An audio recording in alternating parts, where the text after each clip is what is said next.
Okay, so this is a No More Noise Toronto meetup, and we're talking about moving vehicle noise. And I have been doing these meetups for about a year, and generally they're more of an informal kind of a meeting where microphones are allowed and video is allowed, which is different from a webinar. I thought I had some questions in my No More Noise TO Facebook group about motor vehicle noise and the different laws. And I thought, you know what, I should do one just on motor vehicle noise. Well, lo and behold, we had 90 people register for this today. So thrilled with the response. I'm happy to share this information with you. So going to do a little bit of, here's what we're going to go through today. We're going to go a little bit of housekeeping. I always have a land acknowledgement. We're going to talk about this group. We're going to talk about moving vehicle noise, regulation overview, enforcement options, next steps, and then we're going to have a discussion. So, quick little sip of water. And let's get into it.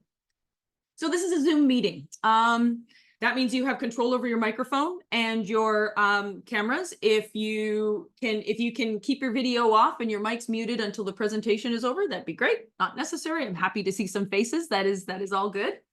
The chat is accessible. It is monitored. And we're going to have Q&A functionality afterwards. So you can do the raise hand function. So this is where people do have control over their microphones and their videos. I am a little bit afraid of trolls, and I'm waiting for that to happen. So I'm just going to say anybody who is not being considerate or demonstrating acceptable behavior will be removed from the meeting. Point blank. And so that includes any weirdness in the audios or anything like that. So I've got a millennial back there who's sharp on all of this. So I'm very thankful for that. This meeting is being recorded, and I did know that this was kind of short notice. A link will be sent to all registrants. So we had over 90 people register. I usually have an engagement rate of about 55 to 60%. So that could be 45 to 50 people, but it's summer. We've got vacations. I'm just very happy that all of you have made the time. And as I mentioned, we're going to be doing Mentimeters. So here's the QR code to scan. There's the link to the website, if you like, menti.com. And this will be sent out in a PowerPoint as well or a PDF with links. I've got lots of links in here. So if you want to look at any more information after that, you're more than welcome to dig in. So land acknowledgement. This book, Sounds of Life, helped me understand how Indigenous peoples lived on this land for a millennia. And while we are mostly land acknowledgements have to deal with the lines that were drawn on the land, I like to acknowledge how they lived in harmony and also in harmony with the land. And so when we think about sounds, when we go into an environment, we can assess the health of that environment through its soundscape. When I go camping at the Pinery, I hear so many different variety of birds. The biodiversity is incredible. Here, we've got robins, sparrows, lots of sparrows. You know, our diversity in the city is definitely lower. And so this is where I hope that we can get back to listening and living on the land as they did. No More Noise TO. We are a grassroots organization. I might be the loudest mouth, but there's a whole bunch of people behind me. We have over 1,300 subscribers to Noise News. We are data and process oriented. And that, I think, is what's making a difference, because I'm collaborating and building relationships with Municipal Licensing and Standards in Toronto, Toronto Police Services. CXD is Customer Experience Division, which is 311 in Toronto, and also Toronto Public Health. We're starting to build these because I believe these 4 pillars are going to be instrumental these 4 divisions are going to be instrumental in actually managing noise in Toronto. And every other city, if you're joining us from out of town, other cities have these divisions. And this is where I think we start to make inroads. And I want to say here is that collectively, we are the experts. I don't know everything. And so there's gaps in, I'm not going to present to you a full and complete picture, because somebody in here knows more about federal noise regulations than I do, for example. So this is a starting point for us. And I'm really looking forward to where we go forward. The picture at the bottom is a buffer analysis that I did, where I looked to see how many people lived within the yellow lines. Here are people that live within 750 meters of a highway. The other lines are people that live within 100 meters of an arterial road. And over sorry, I just had somebody else join in the room here.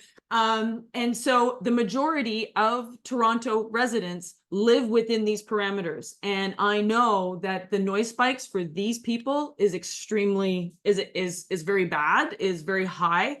And actually arterial roads are worse than highways because they don't have that high average.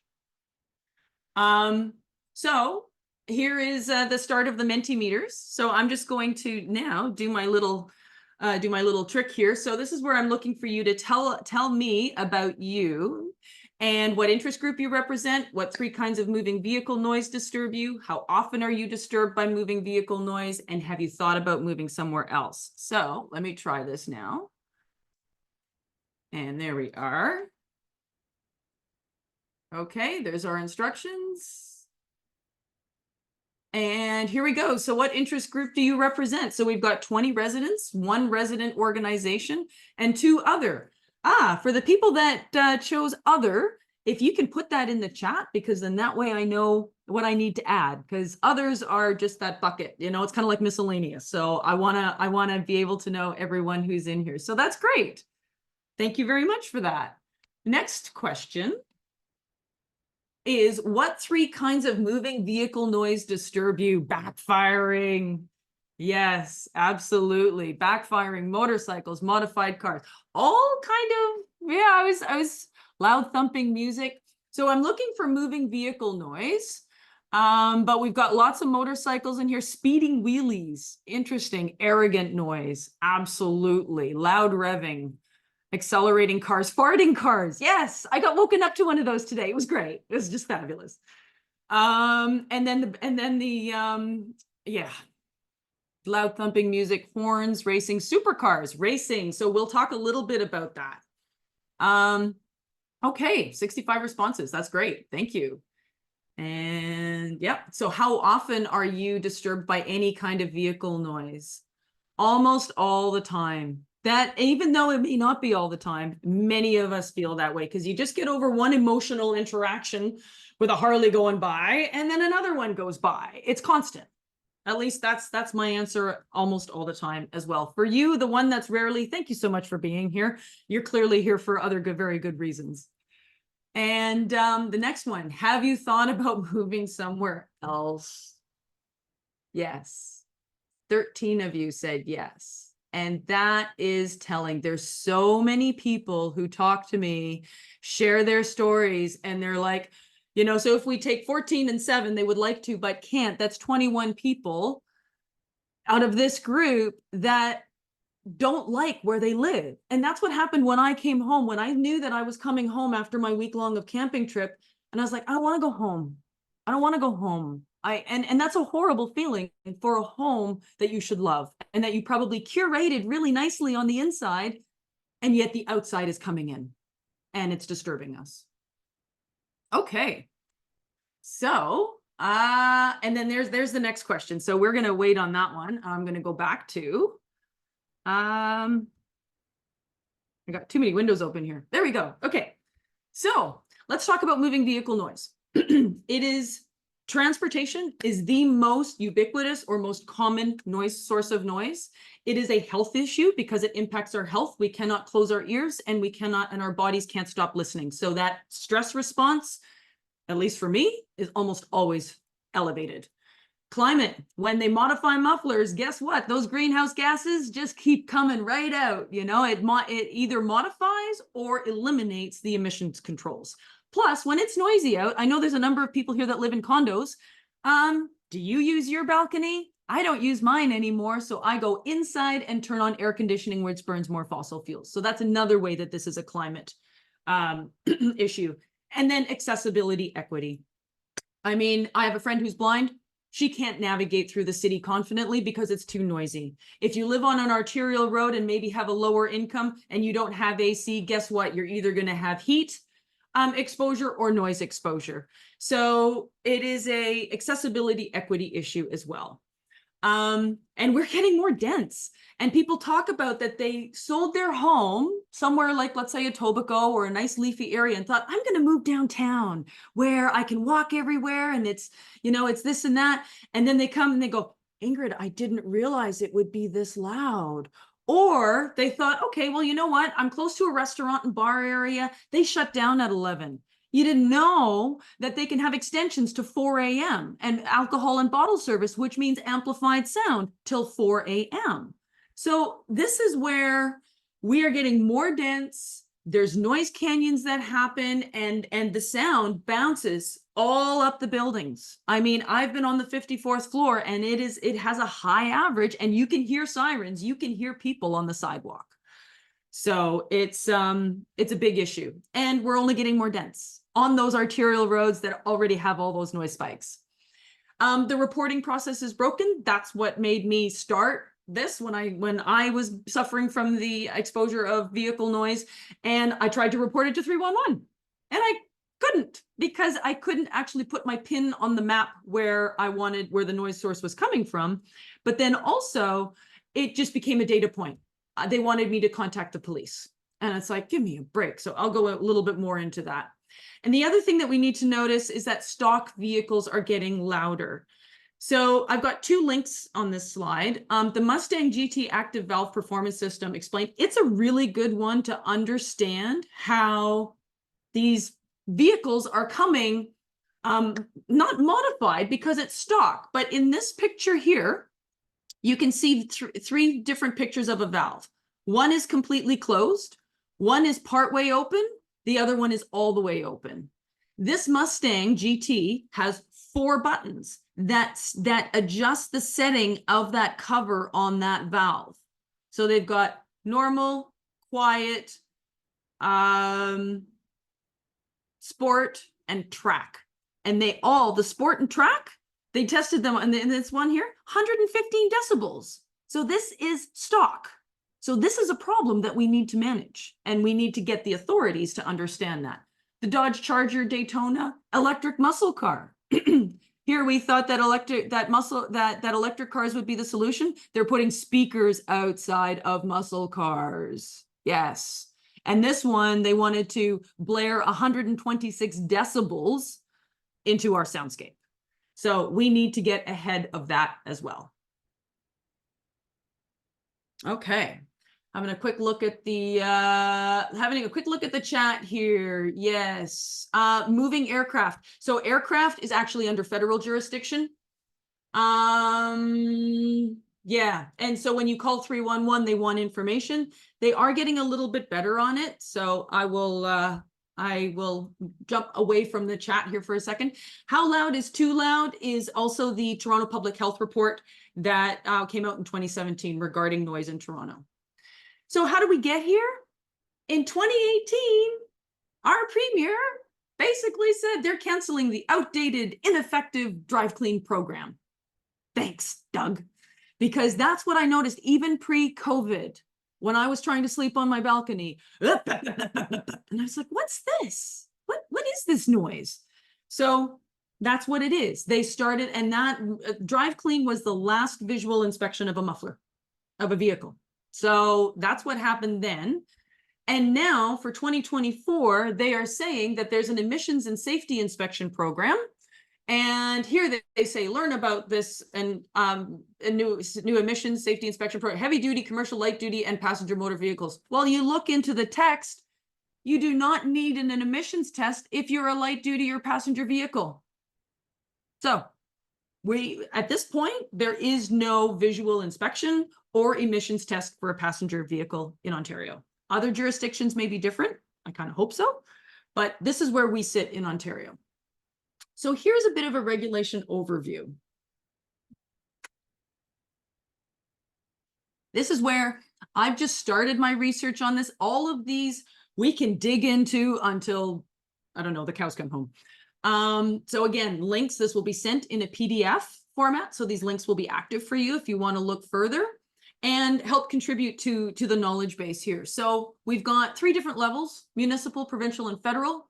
And so here I've listed the regulations for each one of them.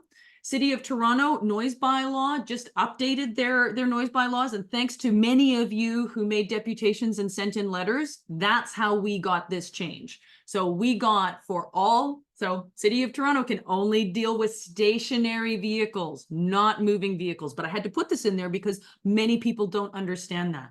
So what's going to happen this summer is that in conjunction with Toronto Police Service, they have these inspection events. Whoops. They have these inspection events. And what happens is that the police pull over a vehicle, make it stationary, and then the bylaw officers can test them, and they test them for 92 decibels dBA at idle and 96 at any engine speed above idle. And this is before June 1st. That only applied to motorcycles. Now it applies to all passenger vehicles. So that's a good start. And so with the City of Toronto, how you report is you can go and you can do a link to a service request. They have, you can go on their web, they also have an app, and you can also send an email. You can also call. There's more information behind these links. The enforcement in the Toronto area, in these inspection events, and possibly upon a service request. And that's where I saw in here, Teresa said, we reported to 311 and received a service request number and text update. Still waiting for the first update. Well, fingers crossed for you, Teresa, that you actually get something there. So, and the fines. The City of Toronto actually has some pretty good fines, $500. And you can either, and my understanding is you can either pay that or attend in court. Going to the provincial level, we have the Highway Traffic Act. And this is where we have 75.1, which is you shall not modify your muffler, and 75.4, which is you shall not make unnecessary noise with that modified muffler. So that can be enforced by the Toronto Police Services and local police in your area. I know there's people here that, from Guelph, they probably have their own police department, but if there's some smaller towns, then my understanding is that's either the OPP or the RCMP. I found a way that you can report for the Ontario Provincial Police. I didn't find anything for RCMP. Again, there could be gaps in here, so happy to engage with you further on that. And the enforcement, Project Noisemaker. We hear about this. Peel Region had something. Ottawa just did something with Project Noisemaker. Toronto, we're pretty quiet. No, but the Toronto Police Services aren't making any noise here. So this is what's bothering me, that Toronto has a big problem. And this is where the motor vehicle problem actually needs to be managed on a provincial level. Doing it by jurisdiction to jurisdiction doesn't work. It is a transient, movable noise source. And if they can't do it in Brampton, they might come down here to Toronto. So the fines are $85. Yeah. Great, like that's a deterrent.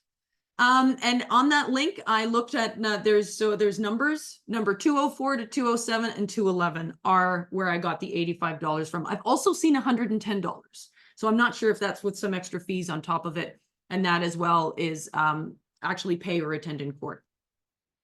Federally, we have the Noise Emission Standard 1106. And this is where they test vehicles under a certain regime that is it was developed by the Society Society of Automotive Engineers. So the automotive engineers created the test for the vehicles. Kind of sounds like the noisemakers are making their own test. I think there should be something different there. Possibly, maybe, let's say, a health organization determines what the decibel level should be. And maybe it is 80, but again, I'm process oriented. So to me, this feels broken. And so you can look into that link when you get that a little bit more, but this is for passenger vehicles. So my big question here is and this applies to vehicles made in Canada, brought into Canada, and electric vehicles. So why are we testing over here municipally for 92 decibels? Where did that 12 decibels come from? Every 10 decibels is a doubling of sound. So where did this break? Where is this process broken? And I have no idea how people can report on that, what the enforcement is, or what the fines may be. So going to dig a little bit deeper into each one of those. Municipally, so for the City of Toronto, bylaw officers can only enforce stationary vehicle noise, and it's a broken reporting process. So, and there was a meeting that I deputed to the Service Excellence Committee, and Carlton Grant, who's the executive director of municipal bylaw and standards, said that this workflow is correct. This is the current situation. That feels so nice when that happens. So here, I'll walk you through it. So here we are sleeping in our homes. We get a racing car or motorcycle. First, we call 311 and they say, actually, you need to contact the police. But thanks for the data point. And they close the case. And then we end up unhappy. Sometimes we may try the second time and we call the police either through, so they don't have an app. You can only call them, or you do the website where you can log a driving complaint. They want a picture. They want a license plate. They want a description of the vehicle. It's 3 o'clock in the morning. They just woke me up. I don't have that. So often the complaint is never made. And regardless, we end up unhappy. And so this is the situation. And I'm working with Municipal Licensing and Standards, Customer Service Division, and TPS to see what we can do to make this better. They are coming out with a campaign called Make the Right Call. And I sent them an email saying, if you say this, calling 311 for a moving vehicle complaint is the right call, I said, my people will laugh at you because it's not the right call. So fingers crossed, let's see what we can do. And for anything that when municipal standards must work in tandem with Toronto Police Services for those inspection events. So there should be 5 of them this summer. We're already through August. Already through July going into August. So there's a group of us here who are pressuring Toronto Police Services and MLS to make those dates and to make sure that that happens. They will not release the locations publicly. They're not even releasing them to me at this point, even though we help them determine where the locations should be. So more to come on that. It's frustrating. So let's look at the provincial regulations. And I'm not going to read this all out because you will get all this information, but they're governed under the Highway Traffic Act. And so here is Regulation 75.1, the muffler must be in constant operation to prevent excessive or unusual noise. 75.4, nor shall the driver at any time cause the motor vehicle to make any unnecessary noise. So 75.1 is really straightforward. Is it modified or not? Point blank. The second one is, how is the driver driving to make that noise or not? Because we've all heard, a car that's nice and quiet, and then we hear them the next time and they're farting and backfiring. So it is up though. So there is driver behavior there. So when we look at provincial enforcement, Toronto Police Services, Ontario Provincial Police, and RCMP can charge under the Highway Traffic Act. The driver is charged, and I asked Toronto Police Services in my conversations with them, I said, if I take a picture of a license plate with a vehicle that looks to be modified, and it is modified, can you do something about that? And their answer was, you would need to show up in court. So the reporter needs to show up in court, the driver needs to show up in court, and the officer that chose to take that case would need to show up in court. And it's like, oh my goodness, that is onerous. And then they said, the courts do not prioritize equipment offenses. Great. So we got a number of things that we need to work through here. And so, what is their enforcement project? Noisemaker returns across Ontario. And then they also had Project Erase, which was about street racing. Well, judging from what I can see out my window, both of these are non-existent in the city of Toronto, at least. So also a little note is that in the Ontario Environmental Protection Act, sound is listed as a contaminant. So going back to protecting our environment and protecting our health, sound is a contaminant. So that's also another angle that we could possibly use. Federally, back to that noise emission standard 1106, and based on that test, which is the SAE test that I was referring to. So they have the section on exterior sound level. So here's that test, SAE standard J1470. So the sound level should not exceed 80 decibels when a value of 2 decibels is subtracted. I guess that is for, I'm not quite sure why that is, but plus or minus 2. Well, where does 92 come from? Back to the municipal standards. So this is a passenger car. They've got listings for buses, heavier weight vehicles, all that stuff. But there is also a similar decibel level for motorcycles that's subject to this big regulation, and I started to dig into it, and my brain just kind of went, ugh. So I will need some more time and some more help, because this is legalese that is just kind of boggles my mind. But this is where we can come together and we can help. We can help each other. So enforcement. You can have the best bylaws in the world, the best laws in the world, but if there's no enforcement, what are they? What are they good for? And there's some people here who have really helped me understand what the different laws are and what are the changes that need to be made. And they're on this call, and I really want to thank you for that. So let's talk about this. So on it, when I talked with the police and they said, Ingrid, we only have 2 traffic officers per division, and we can't be everywhere at every time, and there's more important things to do. I said, okay, fine. What would help you? And their words were automated enforcement. A lot of us use the words noise camera. Noise camera creates a picture in people's mind that usually is attached with a lot of dollar figures to it. And so that's where I like the words automated enforcement, because that can look a number of different ways. And I've got 3 companies here. One is SoundView, and we had a presentation from Ruben Beckham from SoundView, and these are the noise cameras that are used in New York City. So that's one. So you can also look at my YouTube channel and see that video. Noise Tracker is out of the University of New Mexico. There's a gentleman by the name of Nick Ferenczak, and he's got a slightly different setup. And he just got a patent for it. And I invited him here today. He couldn't come. And I also invited Ruben, and I'm not seeing him, last minute kind of thing. But Noise Tracker is a less expensive version of it's a noise camera. Sorama is an interesting company. They use frequency. And so this is where every sound has like a visual, it has like a sound print, you could say, and there's certain patterns in that sound print. And that's where you can, so there's somebody, I'm not sure if they're on the call right now, but they have actually looked at how to analyze. So through AI, if you can visualize the sound print of an OEM, of an original equipment manufacturer exhaust note or exhaust, and then compare it to what has been recorded off the street, in theory, we should be able to know right away if it's been modified or not. And that's not based on visual, that is based on the audio visual. So that's not based on looking at a car, I should say. That's based on looking at the frequencies that are coming out of that tailpipe. So Sorama, I had a meeting with them. I invited them as well. They're on vacation right now, so all good. But there's technology out there. The other thing that I wanted to mention is crowdsourced anonymous reporting. A lot of people have been talking about, hey, we've got the best data evidence gathering device right in our hands. What about this? And I think there's a place for it. And there's a lot of people who don't want to put in their personal information for a number of really good reasons. 311 seems to be really sticky on that, and other jurisdictions are as well.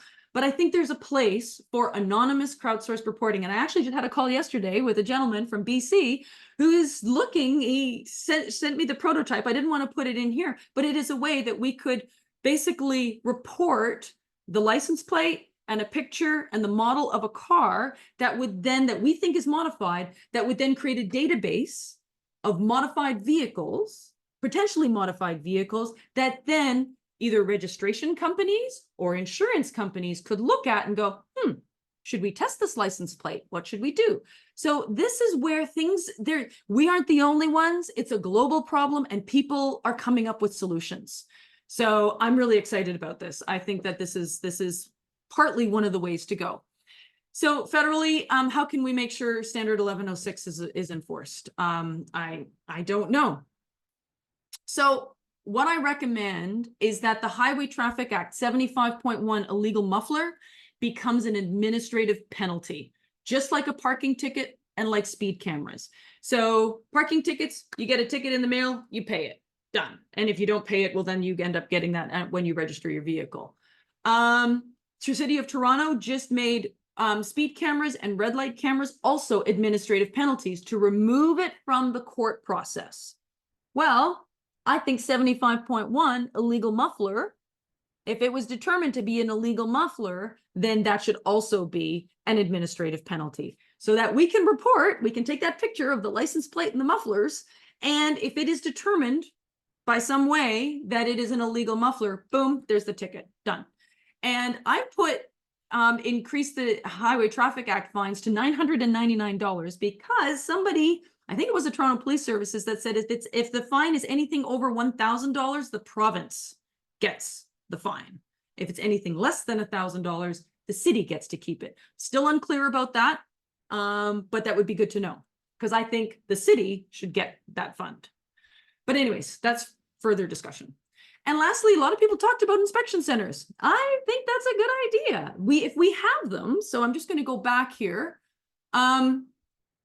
For the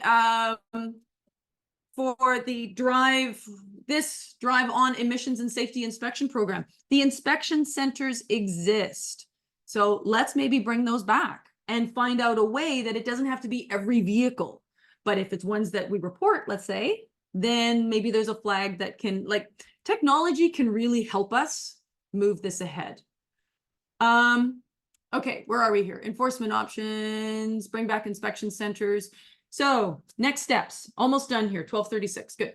So I've heard this so many times, and maybe if you're a planner or something like that, you've heard cities are creatures of the province. In Ontario, we have the Municipal Act, and that means that we, as the City of Toronto or Guelph or Hamilton, needs to apply to get an exemption to put up. So that's what we had to do for speed cameras and the red light cameras. We had to get an exemption from the province in order to do that in the City of Toronto. And they said, sure, you can do that, but the speed cameras can only be in community safety zones. Well, no, they should be everywhere. But that's what we needed to do. So that's what we're going to need to do to changes to allow for an automated noise enforcement pilot of any kind. And also, I believe in area sound level monitoring is another way that we can curb noise generally in our city, and we would need approval for that.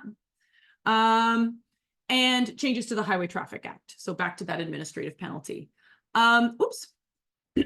So I am going to be creating a no more noise task force, and I'm dropping Toronto off of that because it's going to be provincial. So no more noise vehicle task force, because it's going to take all of us to make a difference here, because we're going to need to create a petition, we're going to need to create a campaign, we're going to need to push the government to make changes.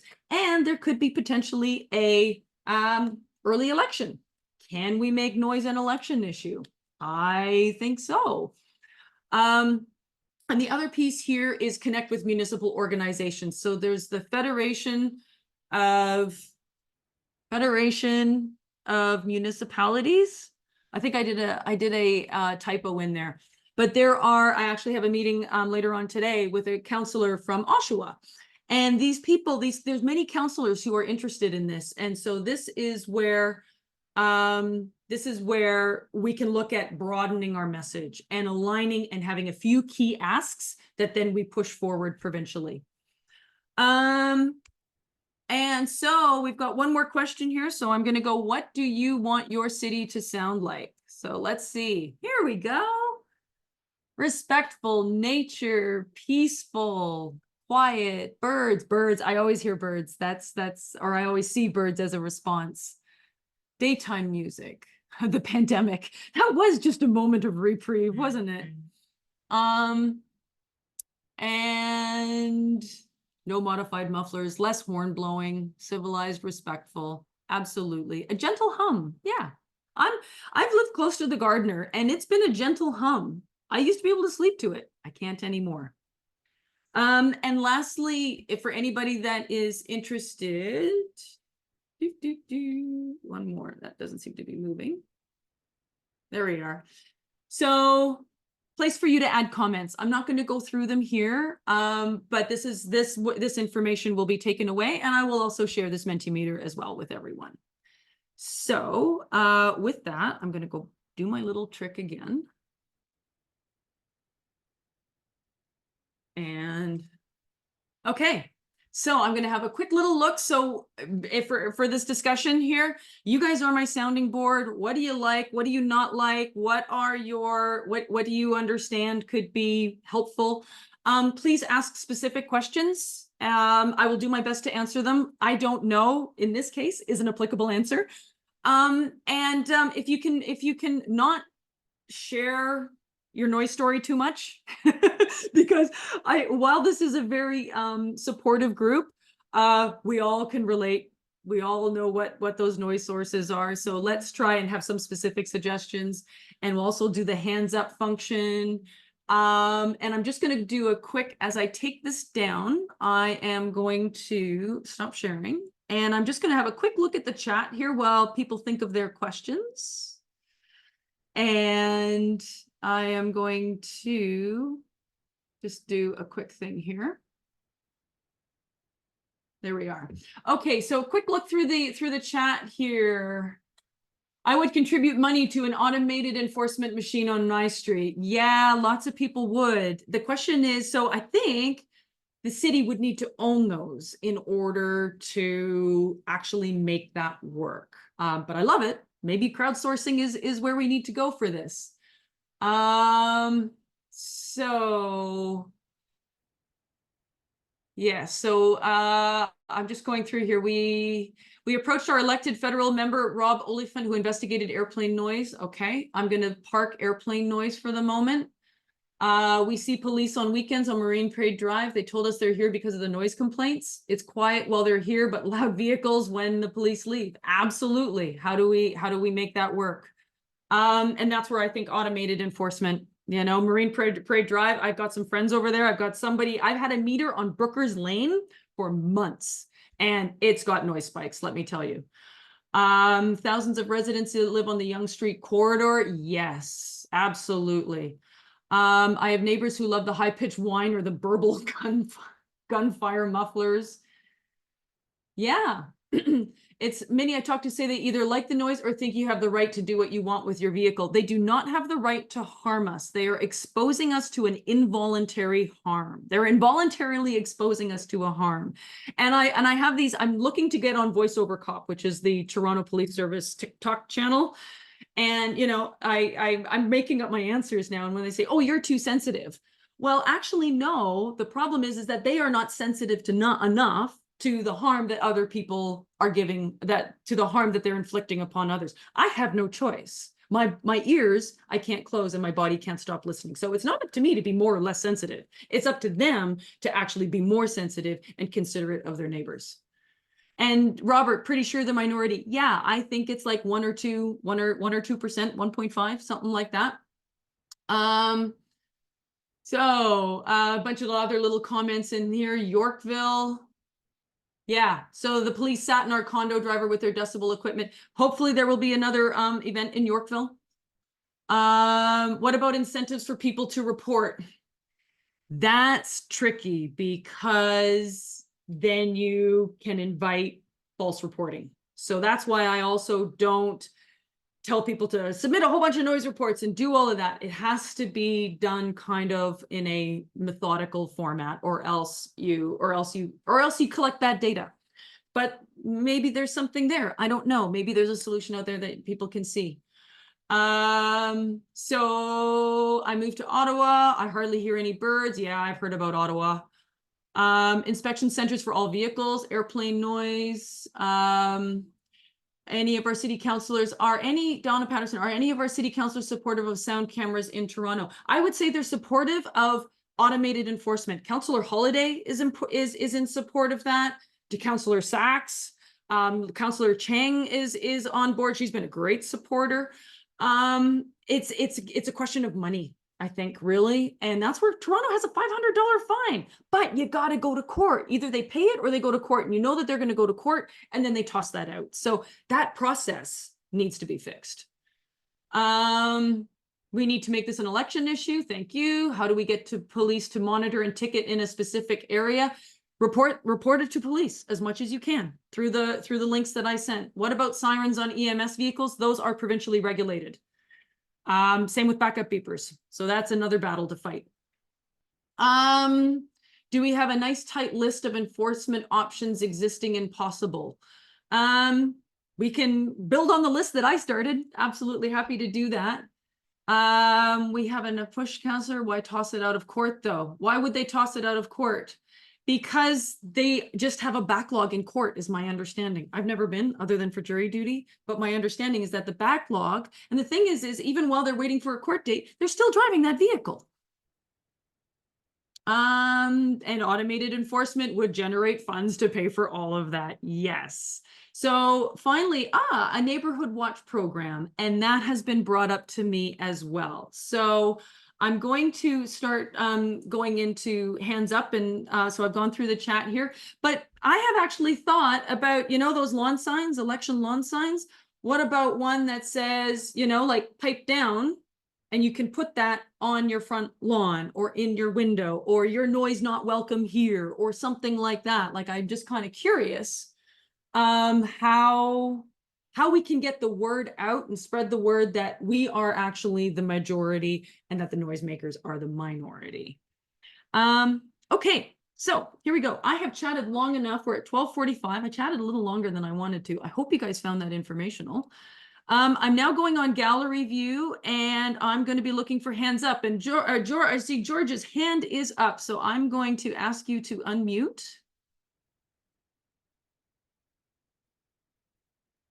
There you go. You're unmuted, George. Thank you. One of the things I've been working on since we talked is real estate sales.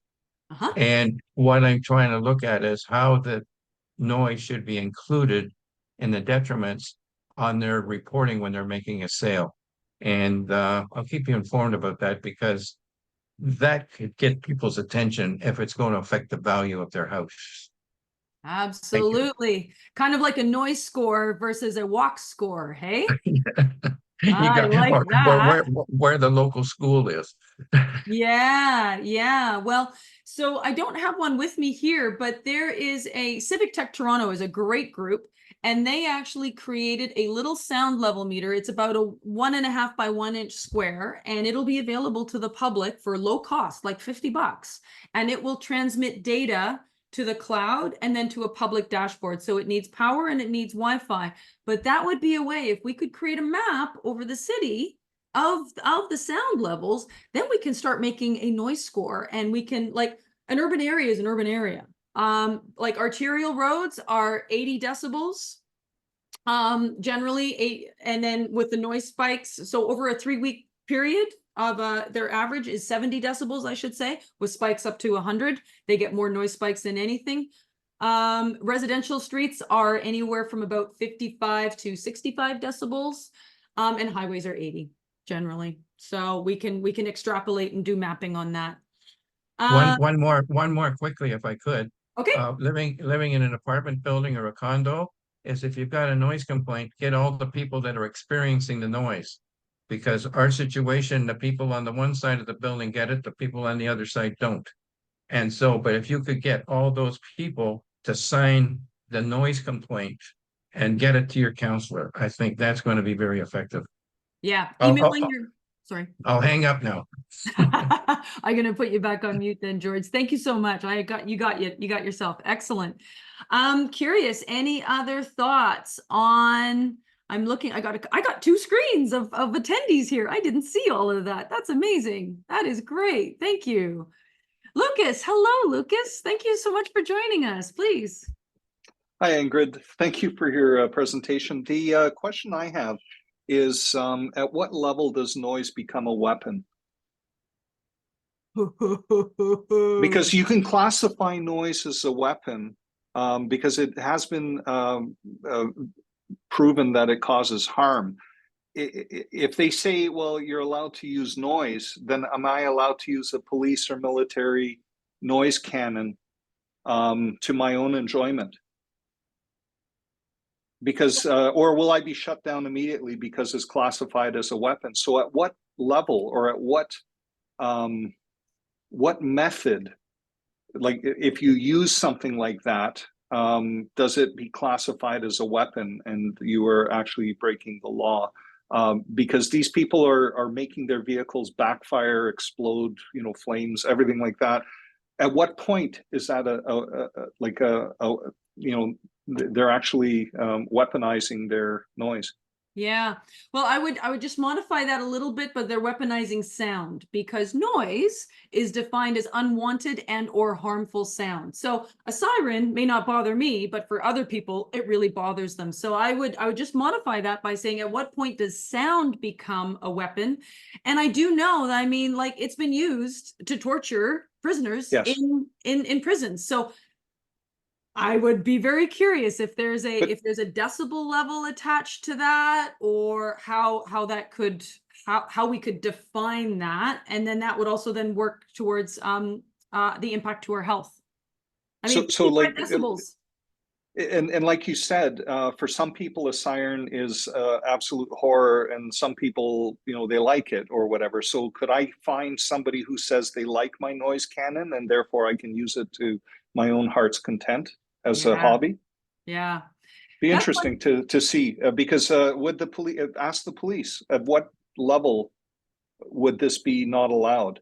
And Yeah, I'm actually tempted to ask Toronto Public Health, because the police, I'm sorry if there's any police officers on here, but sometimes they are their own noisemakers, and sometimes they have a little bit more of a, what they determine noise might or what they determine sound might be noise to me. So I think from a health perspective, that's where now we've got decades of research. We know the health impacts, and maybe that's 55 decibels. Who knows? Thank you for your participation, and always your great support. I'm looking for other hands up, comments. I'm going through my two screens here. I don't see anything on the second screen. I don't see anything. Any other comments? Jane, please. Yeah. I'll ask you to unmute. Hi, Ingrid. Thank you.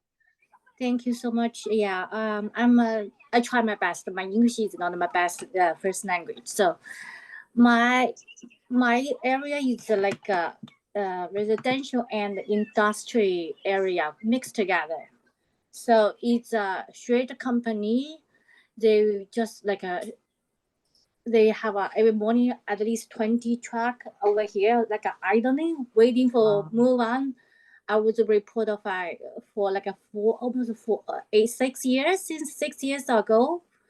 And also now, a couple years ago, they just renting the place to the movie company, like a studio.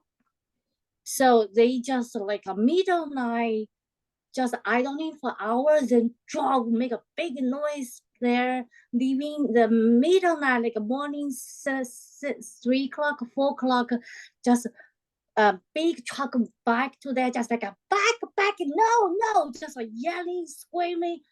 I just like a crazy. I was called the police, called the 311 before the COVID, and they would catch them once.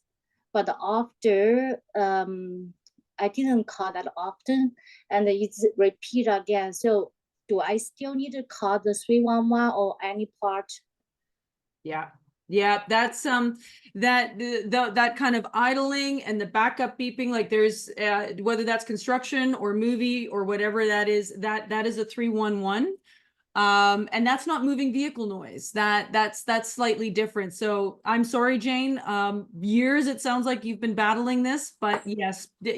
And the thing is as if while 311 isn't perfect for sure, especially for moving vehicle noise, it seems to work okay for other pieces. So Jane, please continue calling 311. And also the other thing we all can do is email your counselor. The more the counselors get pummeled with our emails and with our requests and all of that, then they can bring that up. And then when a bunch of us show up in Depute, counselors go, oh yeah, I heard about that before. So thank you, Jane. Yes, I sent the like a counselor before, like a Brad, right?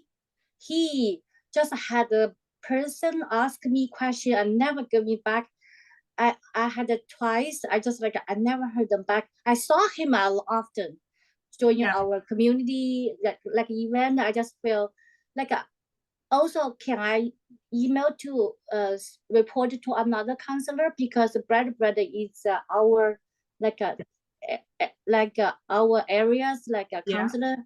Just Yeah. I have to only report him, or I also can report anyone else.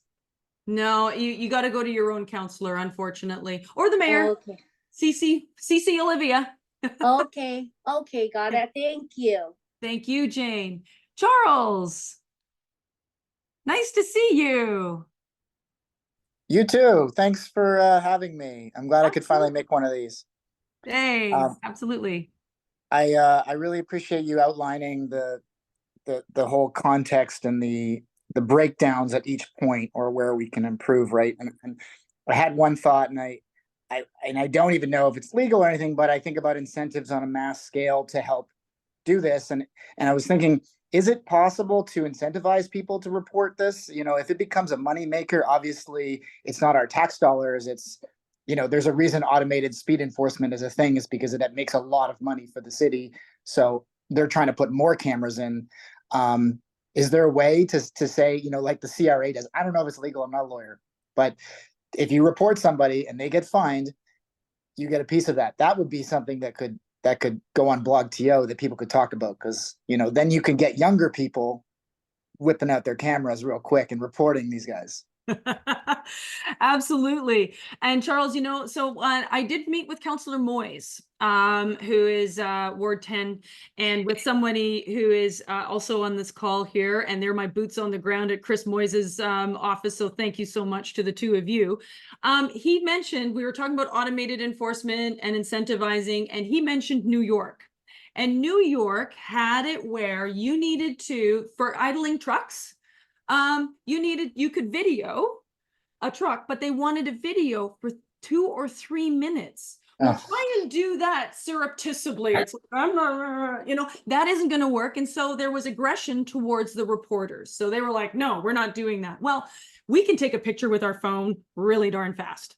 And so I, you know, maybe that's the way to do it. I don't think we even have a structure in place right now for that to actually happen, but let's put it on the table. I mean, at this point, let's see what we can do, right? So again, so we'll be creating this moving vehicle task force, and incentivized to report could be for amplified sound, it could be for moving vehicles, it could be for all of that. We just need to make sure that we are not creating bad data or creating that run around. But thank you, Charles. So I think, so George, I'm just going to hop to Donna, if that's okay. And then George right after Donna. Donna, thanks so much for attending. I appreciate you. Thanks, Ingrid. This has been fantastic. I have been out of the loop for a little while, so it's really helpful to be refreshed with all this news. Thank you so much. So I just wanted to respond to Charles's comment. I have a small group of people in Guelph who have been on my list for taking action, and I've been asking them over the last couple of years to record plate numbers and send them into the police, and I've been doing that.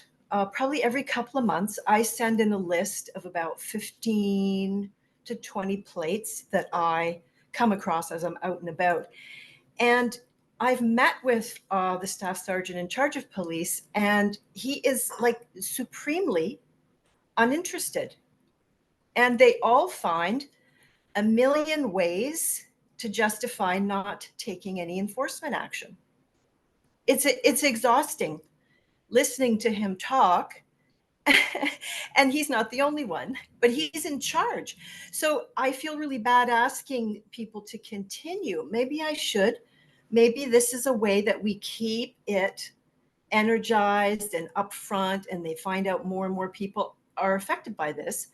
But I feel bad asking them to do this when I kind of know that they're not going to take any action. Yeah.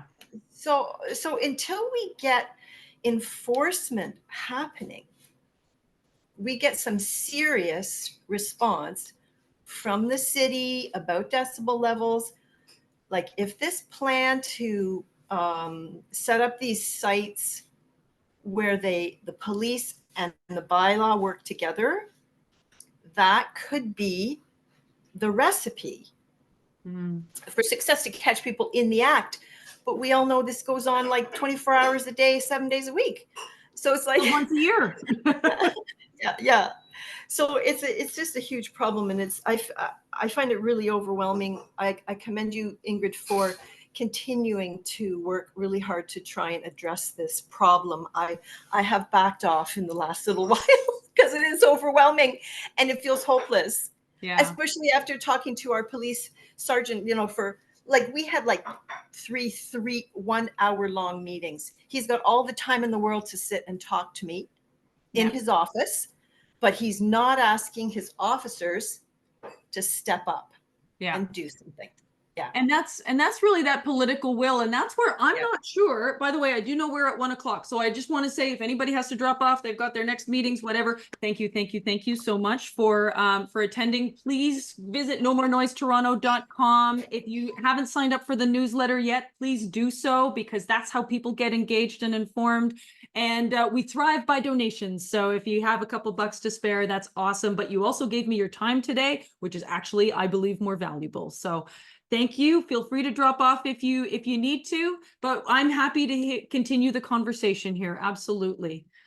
So just a couple things.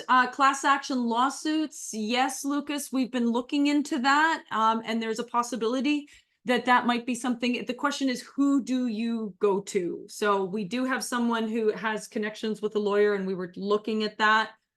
And back to Donna's point about, I think the political will, if we were to get it for our health, and possibly Health Canada get involved, and then the Ministry of Health for the province of Ontario, and then Toronto Public Health, you know, like, I think health is something nobody can deny us our health, and we have a right to a healthy environment. So I actually look at like a class action lawsuit. I was wondering about the federal government with noise standard 1106. Where is 80 decibels anywhere in our soundscape for vehicles? And if that isn't being upheld, maybe that's where we go. I don't know. I'm very happy to talk about it further. So I see a couple people still here. Some people dropped off. Thank you so much for sticking around. George, share your thoughts. Oh, hold on. Ask to unmute. There you go. Thank you. I wanted to point out that England's gone a little farther than some other countries with their sound or, you know, meters. What they're doing now is they found a way to attach them to their speed meters. So all they need are their speed videos. And so if we could find out what the cameras they're using for speed here in Ontario, maybe there's a way to do this fairly economically and be able to attach those meters, the noise meters, right to the speed. And that way they've got it captured. Yeah, I've had other people suggest that to me. England is actually using the they probably are using other technology as well, but they're using the sound view cameras. And I don't see Ruben on the call, but that is where, so in my YouTube channel, there's one with Ruben Peckham, and it's called Noise Cameras, the New Kid on the Block. Somebody very creative came up with that. And that's what they are using in Chelsea, in other areas of England. But, you know, that doesn't mean to say that we can't come up with something that is attached to speed cameras, possibly. I'm not averse to it. I think in part of our motor vehicle task force, there should actually be a whole tech equipment section. Right. And then another group for regulations, another group for, I don't know, pushing political will, you know. It'll be really interesting to see how that task force develops in the fall. And just quickly, the noise meter I have on my cell phone is called Decibel, and it works with the camera. Mm-hmm. So I can actually take pictures at the same time there's noise. Hard to do that from the 16th floor at 3 o'clock in the morning. Yeah. But on the street, it works. Anyway, that's it for me today. Thank you very much. And thanks for doing this. Well, thank you, George. And so there's that app, but there's also another app called Smarter Noise Pro, or Smarter Noise. And that actually does audio, video, and decibel level all in the same screen. That's the one that I use. And after Toronto Public Health, we deputed there. You might have seen some news clips, and that had all of, I supplied them with a whole bunch of information, a whole bunch of clips that then they played, and you can see the decibel level and all of that stuff. So there's a number of apps. Our phones, I believe our phones will be critical to solving this problem. Lucas, you had your hands up? Yes, I did. I was just wondering if stunt driving, which is it's a criminal law, if we can get them to acknowledge that making your vehicle make noise, you are stunt driving, because you have to do things that are not normally done by normal drivers to make that noise. Like to make it backfire, you have to accelerate heavily and think that's stunt driving. Like spinning your tires is classified as stunt driving. Absolutely. So could it be making your vehicle induce this type of noise, classified as a stunt driving, and just nail them with a stunt driving act? And then they lose their car, they lose their license. They're asked to come up in front of the judge with their license and a match. Yeah, and that's where they've got Project Erase, which is all about the stunt driving. But I agree, they don't seem to connect it to noise. Like they just look at the act of driving quickly. But finally, I mean, I can see up the Gardiner for a kilometer, and if they didn't make noise and they were still racing, I almost wouldn't care as much, because they're not bothering me and they're bothering everybody on the street. That the impact is much more localized. Still, stunt driving is not the right thing to do, but you can do that quietly and you can do that loudly. And so if you're racing in order to create noise, which is 100% what the whole backfiring is, that should be connected. And maybe that should be a double fine, right? Maybe that's an avenue. Maybe that's the way enforcement can be placed. Like once they acknowledge, you get one suit that is passed in the court of law. Now all of a sudden you have precedents, and then they can go ahead and start classifying all those guys as stunters, stunt driving. It's just like a solution, possibly. Absolutely. I think we're going to need to get somehow into the courts in that whole legislative piece, and whether it's a class action lawsuit or just beefing up making 75.1 an administrative penalty, so that that's cleared out of the courts. We actually are serving fines and tickets and all that stuff. But then for the unnecessary noise attached to speed, to stunt driving, then maybe that goes then through the process. But they shouldn't be, I don't know, like the courts just seem to be so bogged down, and it's just such an inefficient process, and it's been going on for decades. So we're talking about with noise, I see us talking about changing a whole bunch of things literally on its head, and that's changing car culture. And I mean, automotive manufacturers are talking about, oh, you want to hear our aggressive exhaust note, and isn't it great to hear your exhaust note ricochet off the canyons, and and it was a picture of a Lexus in some canyon in Arizona or something like that. And it was just like, they're promoting it, right? So this is where we need to push back, and hopefully No More Noise Toronto and No More Noise, which is where we're going to look at having chapters and gather momentum, can actually do something, because this is our first stage, I think, at really organizing in a big way, where automotive is organized, construction's organized, amplified sound is organized, festivals, all that stuff. So this is our organization. I'll study the laws and see if there's any correlations, and I'll pass them on to you if I find any. But maybe everybody should look at the stunt driving laws and envision how it would connect to, the noisy guys. Yeah, that's the MOMS Act, Moving Ontarians Better, and it came into force, I think, April 1st in 2022 or something like that. A couple people still hanging on. Wow, that's amazing. Love it. Donna, you have your hand up. Yeah, that I when I spoke to the staff sergeant in charge of traffic, he said to me, "Do you realize what you're up against?"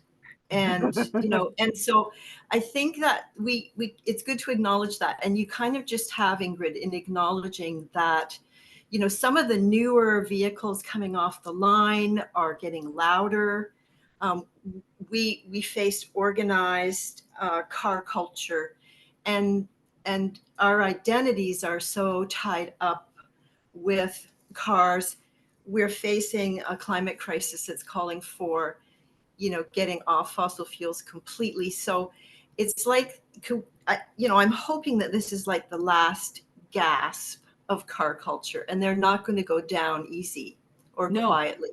And I think it's important to remember that. And I don't know, maybe we need to reach out to some car manufacturers, like have a letter writing campaign to General Motors or to Ford, or to pick it outside of the car dealers or something, right? Yeah. Something like that. Yeah.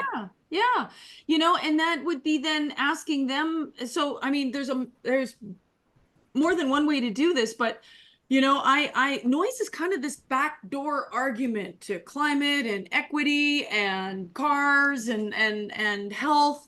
And that's where I think that they're not ready for us yet. Class action lawsuit against auto manufacturers who make these vehicles, right? So it is going to be a battle. That's why I never actually say where I live, because I'm expected to be targeted. I am ready for that. And I actually, we had no trolls today. I am so thrilled. You guys all kept your link, and you guys are all the right people. I was ready because I've been trolled once and I was just like, I don't want this to happen. So anyways, so far so good. But no, we are up at, but I think that's where, I don't think we've ever been at this place where in the pandemic, we all suddenly, there was a whole bunch of us that went, oh, this is nice. And the earth moved less, and we produced less greenhouse gases, and we slept better. And so that is still somewhere back in our memory. And some of us want to go, like it was said, what do you want your city to sound like? Like it was in the pandemic. But though we don't want to be in a pandemic, but it's possible. I think what that gave us the glimmer of is that it's possible. So we've got equity, we've got climate, we've got health. So hopefully this is something that can then give us enough arguments to start to push. And this is where gathering that momentum through the Federation of Municipalities and talking to higher ups. And I think, honestly, I think if we go hard and we go fast, and that's where 5 years, like, what can we do? Because otherwise we are going to be just having this conversation in 5 years from now. And I don't really want to have that. I want to be sleeping much better 5 years from now. So can we go hard? Can we go fast? Can I rely on the membership and on people to devote their time and devote some money and push this forward? And it's not just, I'm happy to be the loudmouth, but I need the education and the wisdom and the collective expertise of all of us. And if we say 5 years, I want to be sleeping better and have a more relaxed life now. Yes, Barbara, I 100% agree. But in order to do that, we need to push hard. We need to push hard. And we no more noise Toronto. We had 40 people depute for the noise bylaws. That opened the councillors' eyes. And now we've also been there for the Toronto Public Health. So we are going to need to do this in other jurisdictions, in other cities, and find ways to make this easy and repeatable. And maybe it's lawn signs. Maybe it's petitioning the dealerships. Maybe it's going, is Lucas still on? No, he's not, but he was suggesting going after insurance agencies. Like, so if we create a database of possibly modified vehicles, who could use that? That could then mandate testing for those vehicles or insurance. I'm not quite sure how all of that works, but there's linkages. And that back door of maybe not trying to change the noisemakers, because I think there were some comments in here. They love it. They don't care. There was an article about the sadism and narcissism that some of them have. Let's go the back door. Let's get them for their insurance. Let's get them for the registration. But we need to come up with a plan and funding and a way and a structure that will accommodate those different pieces. And then we find out which one is the best one. So we need to talk to insurance agencies. The guy in BC, he's going to talk to ICBC. We here in Ontario have a different kind of different insurance system. How can we make it work here? So I think technology is our friend, and I think we're in the right place at the right time. And this is an opportunity more so than ever before to push and push hard. Because I want to sleep better tomorrow too. See you, George. You're signing off. Excellent. Well, I think we're at 1:14, and often this is where 1:15 is kind of like where people go, okay, I've had enough of talking about noise. So anybody want to have some, thank you. Anybody want to have some final thoughts? Give open floor. We're all good? All right. Well, it's been a real pleasure. And thank you once again so much for your support. You keep me going. Sometimes it's hard. I'm not going to deny that. Sometimes I'm like, oh my goodness, what am I doing? But that's usually late at night. And then I hear a Harley and then I just start working again. So it's one of those things, but I can't do this forever, nor does anybody want to do this forever. And so what's a reasonable timeline? 5 years? Kick it really hard for 5 years and see what we can do. If not, we all move. Or at least the 21 of us that think about it, or the 14 of us that can. Anyways, I think it's time to sign off. So I really appreciate it. Frank, thanks so much for joining. Appreciate you giving me Lily's emails and keeping me up to date there.